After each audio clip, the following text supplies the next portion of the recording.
à tous, on se retrouve aujourd'hui pour un autre Stardox sur les vaisseaux rebelles. C'est parti. Parmi les vaisseaux rebelles, les plus célèbres sont bien entendu les chasseurs. Les chasseurs sont, à l'inverse de vaisseaux plus imposants, des petits vaisseaux conçus pour être en escadron. Ils ne contiennent généralement qu'un passager accompagné d'un droïde astromécanique. Le plus connu est le X-Wing, le chasseur rebelle par excellence. Sa polyvalence lui a valu son succès. Il est aussi efficace contre les autres chasseurs qu'en tant que bombardier.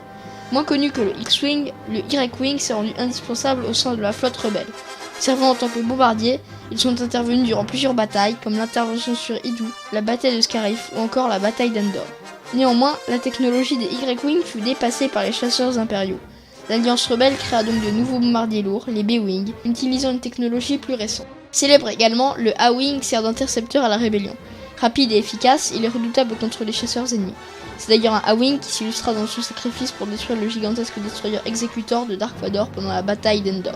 Apparus plus récemment dans l'univers Star Wars, les U-Wing sont plus utilisés dans des interventions terrestres que dans des batailles spatiales. Leurs armements sont minimalisés au profit de plus de place pour transporter des troupes.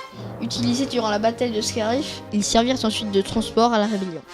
Mais la flotte rebelle ne comporte pas que des chasseurs, loin de là. De gigantesques croiseurs stellaires les appuient durant les batailles. Les croiseurs les plus célèbres sont les corvettes, comme la corvette CR-90 de Leia Organa que l'on peut apercevoir dans Rogue One et Un Nouvel Espoir. Une autre corvette est revenue dans le canon grâce à Rogue One, la corvette Hammerhead, littéralement tête de marteau.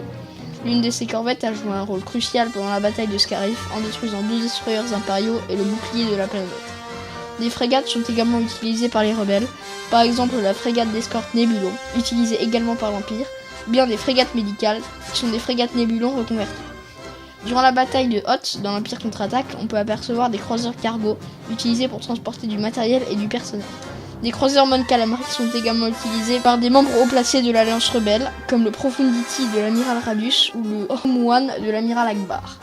Et voilà, c'est la fin de ce Stardox, on se retrouvera plus tard pour une prochaine vidéo, alors au revoir et que la force soit avec vous.